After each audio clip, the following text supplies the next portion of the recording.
안녕하세요. 국가유공자 알림창입니다. 오늘은 많은 분들이 실제 상황이 닥치고 나서야 이런 제도가 있는 줄도 몰랐다고 말씀하시는 내용, 바로 국가유공자 장례지원, 즉 보훈부 장례지원 제도를 설명해 드리려고 합니다. 장례라는 일은 갑작스럽게 찾아오고 그 순간에는 마음도 너무 복잡하고 무엇부터 해야 할지 막막하실 수 있습니다. 어디에 연락해야 할지, 어떤 절차를 먼저 밟아야 하는지, 받을 수 있는 지원은 무엇인지 모른 채 진행되는 경우도 많습니다. 오늘은 그런 혼란을 줄이는 데 도움이 되도록 어르신과 가족분들께 장례지원 제도의 전체 흐름을 안내해 드리겠습니다. 1. 보훈부 장례지원 제도란? 보훈부 장례지원 제도는 나라를 위해 헌신하신 분들의 마지막 길을 조금이라도 더 예우 있게, 품위 있게 모실 수 있도록 여러 장치를 묶어 놓은 제도입니다. 이 안에는 장례 관련 금전 지원, 생계가 어렵거나 연고가 없는 분들께 제공되는 서비스형 장례 지원, 장례식장에서의 의전 지원, 국립묘지 안장 심사 및 절차 안내까지 모두 포함되어 있습니다. 중요한 점은 장례비 얼마처럼 모두에게 똑같이 적용되는 정해진 금액이 있는 구조가 아니라 대상자 유형 법령 조례 기존 보상금 구조 등에 따라 지원 항목과 금액이 사람마다 다르게 적용된다는 점입니다. 이 누가 장례지원 대상일까? 보훈부에 등재되어 있다면 대부분 장례지원 제도 범주 안에 포함될 가능성이 높습니다. 대표적으로 아래 네 부류입니다. 1. 국가유공자 본인, 상위 등급 유무와 관계없이 등록되어 있다면 대상이 될 수 있습니다. 2. 참전유공자, 상위 등급이 없어도 법령과 지자체 조례에 따라 장제보조비 등을 받을 수 있는 구조입니다. 3. 보훈보상 대상자, 전상, 공상, 군경 등도 장례지원 범주에 포함될 수 있습니다. 4. 유족 일부 제도, 일부 장례 관련 지원은 유족에게도 적용되지만 본인과 동일한 금액 조건이 그대로 적용되는 구조는 아닙니다. 즉, 보훈부에 등록되어 있다면 장례 지원 가능성이 크다. 하지만 지원 내용은 사람마다 다르다. 이렇게 이해하시면 가장 정확합니다. 3. 장례 지원의 세 가지 큰 축. 보훈부 장례 지원은 아래 세 가지로 구성됩니다. 1. 금전 서비스형 지원, 2. 장례 의전 지원, 3. 국립묘지 안장 지원. 이 세 가지가 연결되면서 장례 전반을 예우 있게 진행할 수 있도록 돕는 구조입니다. 4. 첫 번째 축. 금전 서비스 지원. 금전 서비스 지원은 크게 세 가지로 나눌 수 있습니다. 1. 사망일시금. 사망일시금은 장례비라는 이름으로 지급되는 돈이 아니라 보훈금여금 체계 안에서 보상금이 종결될 때 지급되는 일시금입니다. 다만 실제 유족에게는 장례 전후 비용을 감당하는 데 큰 도움이 되기 때문에 넓은 의미에서 장례 관련 금전 지원으로 함께 설명하고 있습니다. 정확한 금액과 자격은 사람마다 다르므로 개별 확인이 꼭 필요합니다.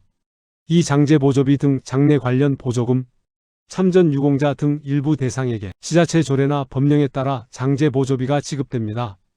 지자체마다 금액이 다르며 국립묘지 호국원 안장 시 제외되는 경우도 있으므로 반드시 관할 지자체와 보훈지청에서 확인이 필요합니다. 3. 생계곤란 무연고 국가유공자 장례 서비스. 이 제도는 국가유공자, 참전유공자 등 가운데 국민기초생활수급자이거나 연고자가 없는 분을 대상으로 수혜관, 빈소용품, 장례지도사 인력 등을 현금이 아닌 서비스 형태로 제공하는 제도입니다. 특히 중요한 점 세 가지. 1. 현금 지급은 없음. 2. 장례 종료 후 신청자는 지원 불가. 3. 반드시 장례 시작 전에 보훈지청 또는 안내된 기관에 연락해야 함. 이 부분은 실제 현장에서 가장 많이 놓치는 부분입니다. 5. 두 번째 축. 장례 의전 지원. 보훈부는 가능한 경우 장례식장의 예우를 위한 의전 지원을 제공합니다. 의전 요원 파견 지역 인력에 따라 달라짐. 근조기 태극기 등 상징물 제공. 훈장 기장 배치 안내. 유족분들이 마지막 예우를 받았다고 가장 크게 체감하는 부분이기도 합니다. 6. 세 번째 축. 국립묘지 안장 지원. 국립묘지는 많은 분들이 오해하시지만 신청했다고 자동으로 되는 구조가 아닙니다. 국립묘지법에 정한 자격 기준이 있고 안장대상심의위원회에서 고인의 공적 병적 기록 결격 사유 등을 심사한 뒤 안장 여부가 결정됩니다. 또한 심사 기간이 필요할 경우 장례는 먼저 치르고 안장은 나중에 진행되는 경우도 있습니다. 7. 장례 지원 신청 절차. 실제 장례 상황에서는 아래 3단계로 진행됩니다. 1. 사망 사실 후 즉시 보훈지청 또는 상담창구에 연락. 2. 보훈 대상자 등록 여부 확인. 3. 장례 서비스 금전 지원 의전 안장 절차를 순서대로 안내받기. 즉, 연락만 닿으면 전체 흐름을 한 번에 정리해주는 구조입니다. 8. 실제 장례식장에서의 흐름. 실제로는 다음과 같이 진행되는 경우가 많습니다. 1. 장례식장 도착, 빈소 마련. 2. 직원이 고인의 보훈 등록 여부를 묻는 경우. 3. 가족이 등록 여부 확인. 4. 보훈지청 연결. 5. 의전 요원 파견 또는 비대면 안내. 6. 국립묘지 안장 절차 안내. 7. 장례 후 사망일시금 보상금 등 후속 절차 안내. 즉, 보훈지청이 장례 절차의 길잡이 역할을 해주는 구조입니다. 9. 지자체의 별도 장례 지원. 보훈부 장례 지원과는 별개로 많은 지자체가 자체 조례를 통해 참전 유공자 장례비, 국가유공자 사망위로금, 공설 장례식장 사용료 감면 등을 운영합니다. 두 제도는 완전히 별개이므로 둘 다 받을 수 있는 지역도 있습니다. 따라서 주소지 주민센터 지자체 복지 담당 부서에 반드시 함께 문의하시는 것이 좋습니다. 10. 가족이 미리 준비하면 좋은 4가지. 1. 보훈 등록 여부 확인.